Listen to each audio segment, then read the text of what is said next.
pyet, a mendoni ju që nëse bosët e organizatave kriminale vazhdojnë të jenë në liri, lufta e pretenduar ndaj krimit të organizuar ka qenë efektive, nëse ata vazhdojnë të marrin punë publike, koncesione, leje ndërtimi, atëherë besoni realisht që ata janë dobësuar nga urdhër arrestet e SPAK?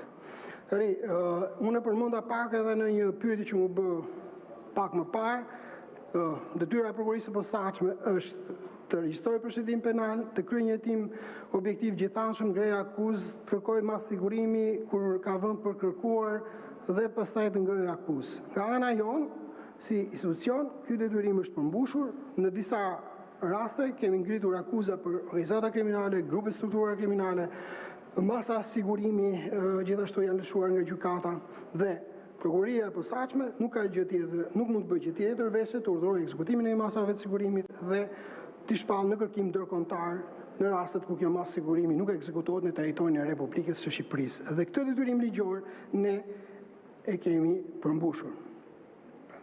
Por do të them edhe diçka tjetër, po të shikosh trendin e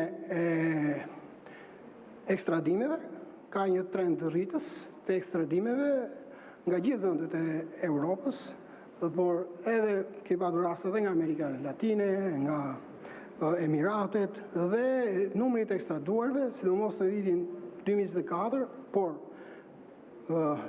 edhe në vitin 2025, numri i personave që kapën jashtë Republikës së Shqipërisë dhe ekstradohen në Shqipëri për qëllime të masës sigurimit apo të ekzekutimit të një vendimi dënimi janë gjithmonë në rritje.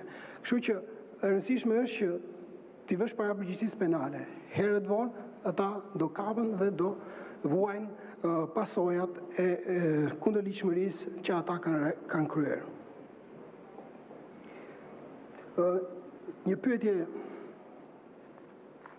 tjetër është, a ka ndonjë çështje në hetim SPAK lidhur, të bëj edhe parantezën sepse nuk ka kuptim pyetja.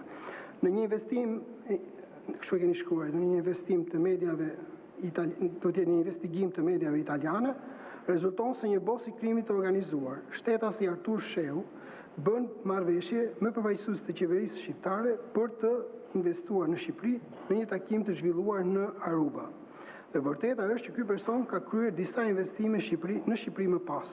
A ka ndonjë çështje në hetim SPAK lidhur me të shtetas apo lidhje e tij me qeverinë shqiptare për të pastruar paratë e krimit në ndërtim? Nuk kam asnjë koment në lidhje me këtë pyetje.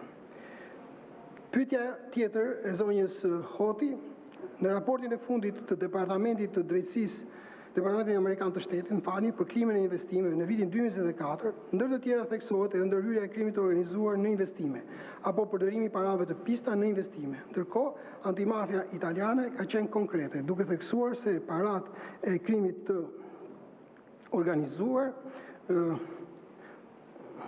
pastrohen në sektorin ndërtimit, konkretisht në kullat në Tiranë dhe në resortet turistike në Bregdet. Në këtë drejtim unë kam dy pyetje. Dhe pyetja e parë është, a mendoni ju që ka hapësirë për pastrimin e parave të krimit në investime publike apo me leje të autoriteteve publike në kullat në Tiranë apo resortet, investimet në Bregdet, a ka ndonjë hetim SPAK në këtë drejtim? A keni ndonjë hetim konkret për këtë fenomen që është skenari më i rrezikshëm për ekonominë shqiptare? A ka ndonjë referim në SPAK nga policia e shtetit apo nga Agjencia e Inteligjencës Financiare? Nëse po, sa është numri për vitin 2024?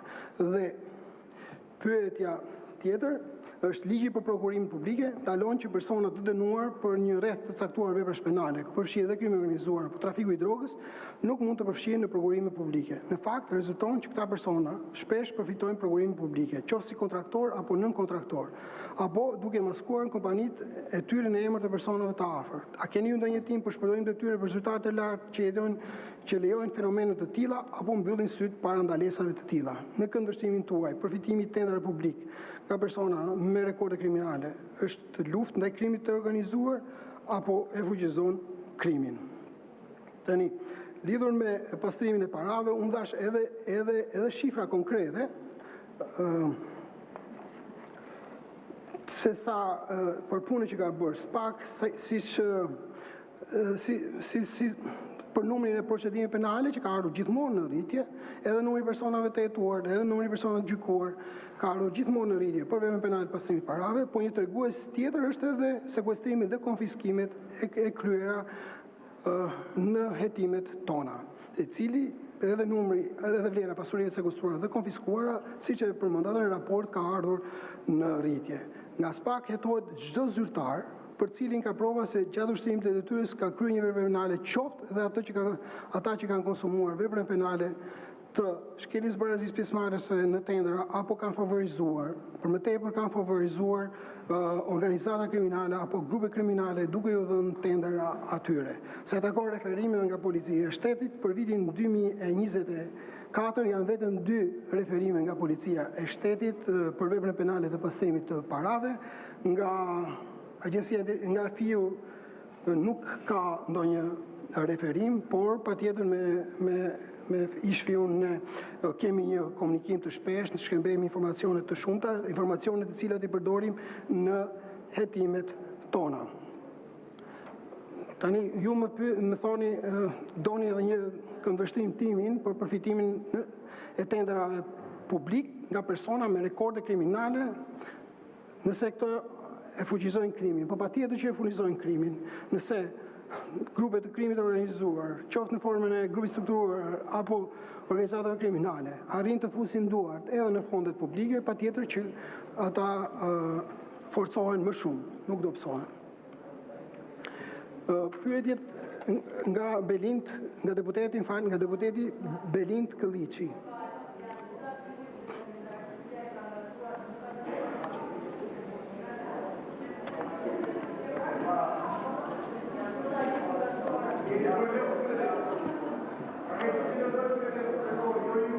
Sekretaria do bëj verifikimin, po më njoftojnë që gjitha